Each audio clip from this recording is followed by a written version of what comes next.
basoni banyo abatulaba abali eyo amanya nze DJ Ryan tuzen DJ Kabakazi DJ era nga mwenna abazi wano mbaniriza era neyanza nnyo bamukuta obudde. Ensonga right now ya show yange nyentegese ku Papa's Sport wano wetuwa neno this Friday. DJ Ryan live at Papa's Sport experience yange mbasaba mujje mumpagire kyomanya abazi bamfollowinga mulaba mundaye nze nga nzikola eno ya kutaano. So musubire kyamaani nnyo aka twakyusizaamu nnyo obusungu bungi nnyo tugenda kulabisaamu nnyo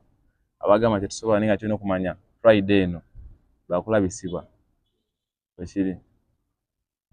okwongera okutangazaamu enteekateeka okuyingira abayingira ssente meka nga tunagenda mu bibuuzo by'olunaku olwaleero soko tulambike bulungi kakati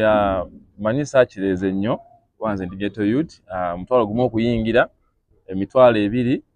tebo ya mitwalo 5 nekyala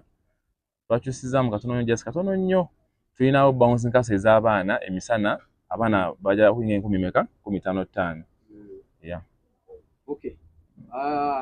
ndowooza obutalandaga nnyo tugenda kudda eri abamawulire basooke bakuuta ebibuuzo byabwe bateekesa olunaku olwaleero kuba bingi nnyo ddala tugenda tutandika buuzo nga ndowooza nga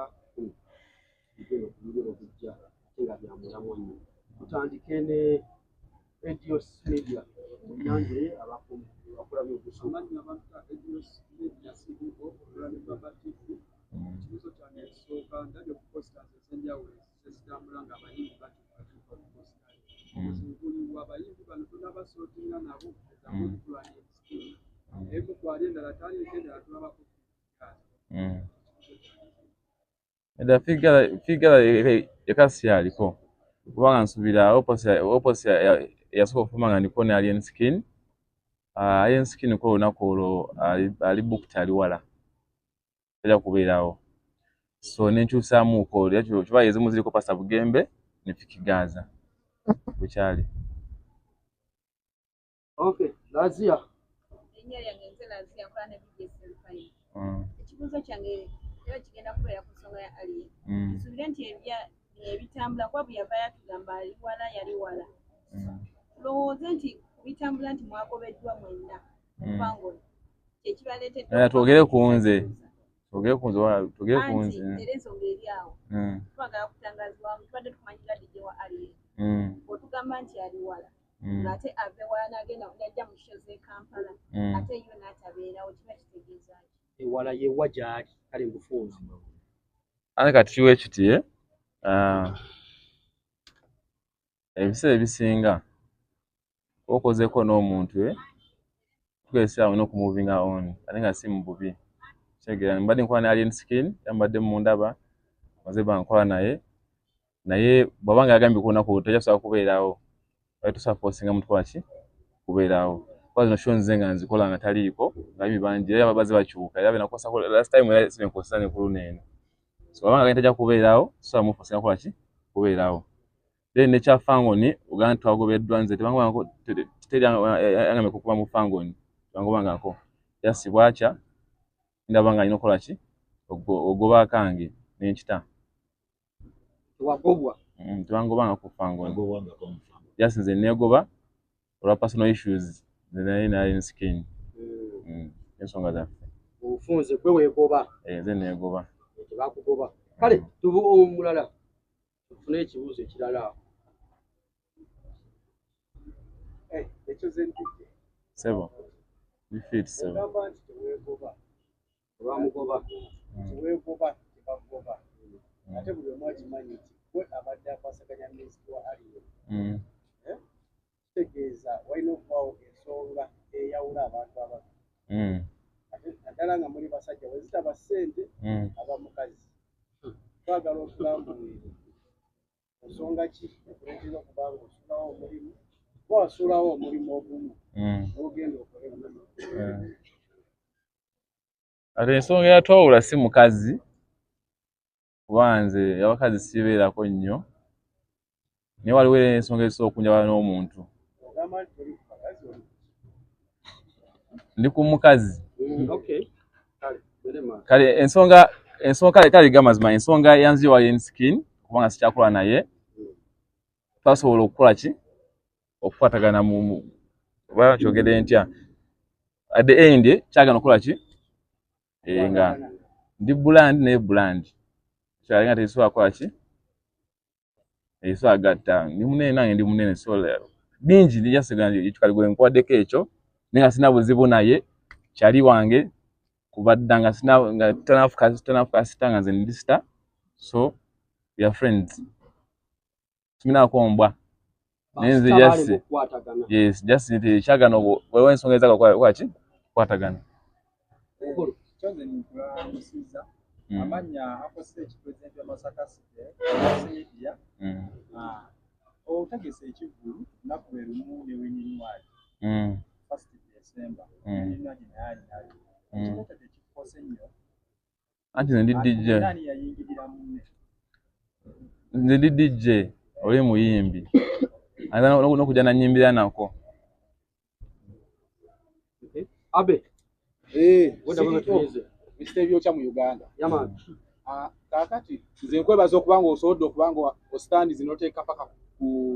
season eyo yokutaala. Nga bwenyiza okugamba. Naye gye tuvuddeko twalabye Shiru. Yafuddeyo n'ateeka ku climax. Simanyi bwafunye omukisa okubaayo naye obuwagizi okuva mu badijje banne.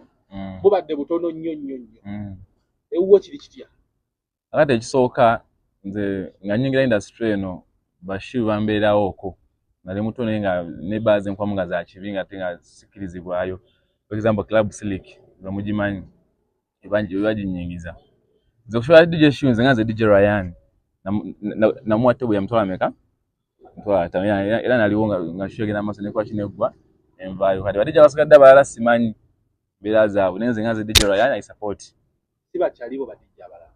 ati ngamenze nganze DJ Ryan wanga nsoga manti nze nsokuwa yokusala ne olwo mwatasa kuwa nga Shiru yakola bamulaga one love bakuyambye badijja abalala bagenda kuja badijja abo just bakyali bankulo bajja kuja supporting bakubira omulanga bajje bakubeera badijja kya bakuwerekeddeko DJ Show agenda kubeerawo DJ Troy agenda kubeerawo DJ Magic Touch Galaxy FM DJ Deno Nimrod Alex DJ banji baye musibanji bank MC oweka yabwe baye musibanji Shavix ali Shavix yabadde nga akipushinga yambadde mulaba so kyecho muganda wange uze kirala ukulu amanya nze ku supermarket kola ne DJ chenja kalo kubuza ngabwo programme polista ate mu muno ya lista udakuzino kibiki sta okola ne sta kyokubiri buzibu kibosanze mbayimbi oyinza ogamati basita bokozena kiyinza okuleetera okuba nga oyawukana ne sta kati nawo because tuba tusuubira sta ne sta okukwatagana lwaki sta ne sta mbadde mukwatagana bize bibeerawo ngo birabeera nga bitambula nti omwembi negundi walina embeera alina beefu naye nga era ekibawula ziba ki eziba ssente naye nze n'omukulu kati kankize ku respect nzoba nali nina we nesuubira ali nga takola ki tansuubirawo oba nze nawe musuubira ate nga takola ki simusuubirawo so just chava okay respect ebise bisinga yekola ki niba ngoli wakabi nange ndi wakabi kwanja wembaga nga tu meetings mu kifo ndyanze mambo wakabi ate nawe wakola ki wakazi so mugamazanga ngamukoze kinga mulemaganye ngamwawukanye bali zamu yalita kwa kiti like nkugambye inzo kubanze nawe musuubira nti wakabi oshegeera nga si wakabi oba nga amanyize ndi wakabi ate nga si wakabi respect era yaliwa wakati awo twali mu kukwataganya like umuntu kwa respect buli muntu okubata kibuuzo kyono omukulu Ryan Fangon wali mukozi owa agenda kubasita ng'owerekera mu nnyo Fangon Fangon nali mukozi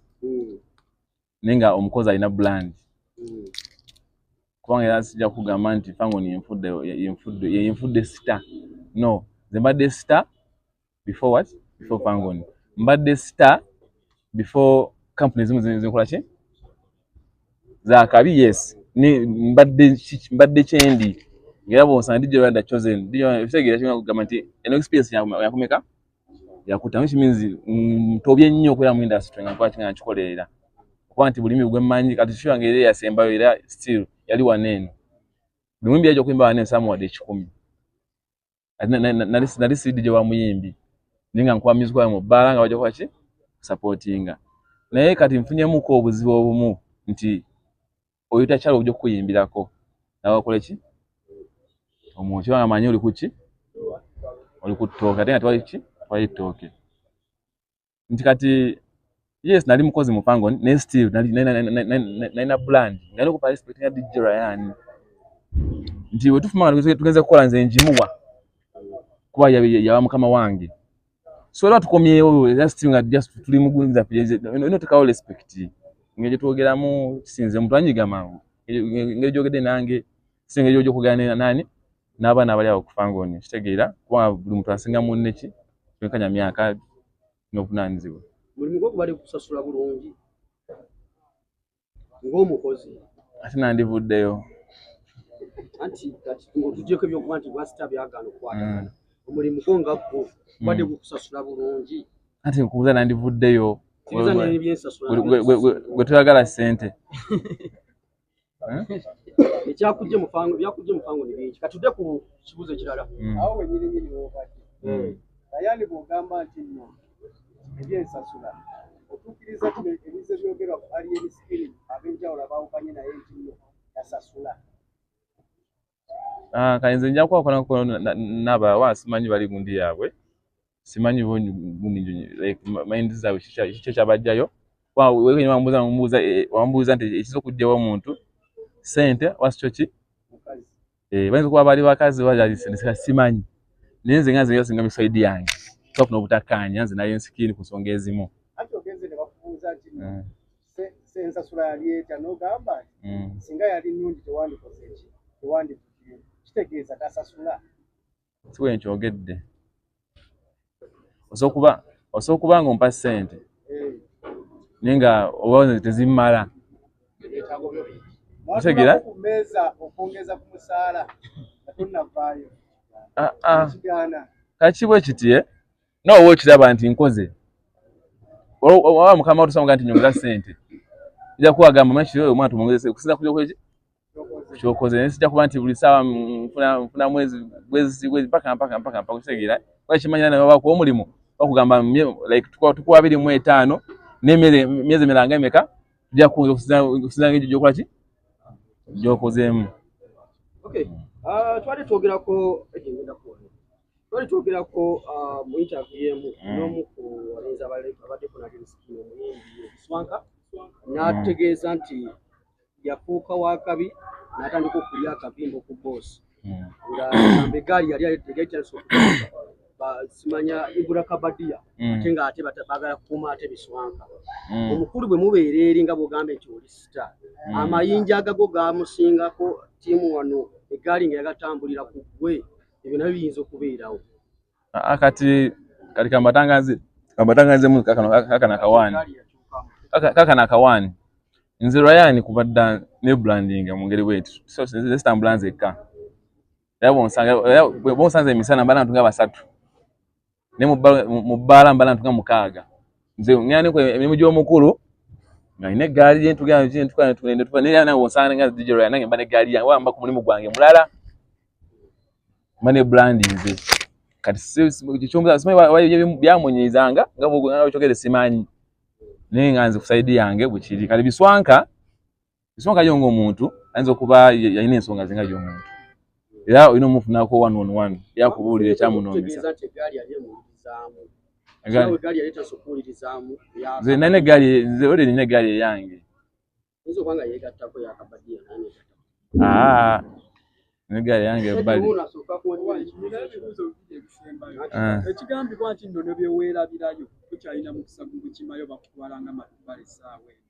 then bituufu oba si bituufu then ekyokubiri kigambibwa nti gwe kennyini na ssente ze wakwata eza buukingi omukulu n'otazimutuusaako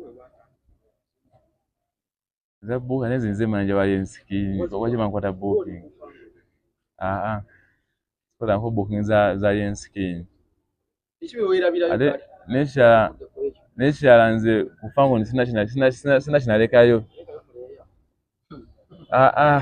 Nze ku Fangon nagenda ngabwe nagendanga nemani nkwaki ukimu kyange nchina bannange mukazi wange yale waka ukimu nchine waka bali bagamba wera bye mukazi ndo kwanza kubagamba bane kayo mukazi kale ekibuzo cyber so katwe ekibuzo tugenda ku season yokutano ya the best video omuntu kyekinambaze ngato okujja ku season yokutano yakuwa kila kuseason isoka eyokubiye yokusatu neyokuna asubire cyanja ulo kati eno show yanjawulo mu kweri bweti namukone surprise yazoga wanga surprise twajogira eno show muganda wange analwawo okujja mu budde bajja kunyumiza kubanga nagambe kuba sawa mukaaga emisana tunawa abana bouncing castle tunawo just emizanyo ja abana ejabakulu kwesikasika kola ki then by sawa 12 tugenda kwa tusumude ndongo omuyimbi asoka nyima saa 12 atenga wakabi ayimbi banji nnyo baya kuja kwa chiba yimbi ngojoka abali ku poster then neshala nsubira wakati nze jukanze ndigeto youth ngenda kubaja ngenda kuliza kwa kali kuchikwa kubavuka bannange nsubira ogabayo kubirabo kona kulo ayagala ticket yakisanga wa obaza tickets already za from ada zikupapa sport wano wenyini neko echandemu wasi chinamba ngesimu ojifuna ufunyi enamba edi 0705 26 554 0705 26 70 54 okusinzira ku boda wa Lazia adabuza agamba nti kugwe ne alien skin okuva mu Fangon forest ani asalwa omu ababiri okusinzira ku boda wa Lazia adabu nze sisalwa ate gwe walekayo simanyi era no jamubuza nga nze sisalwa kwa anzi sisalwa mbaddewo ali nkyaliwo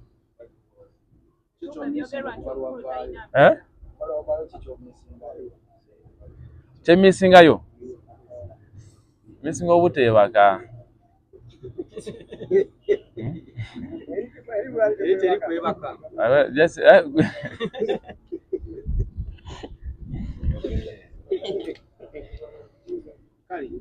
kuliza industry area yonna abantu kapone face mezaya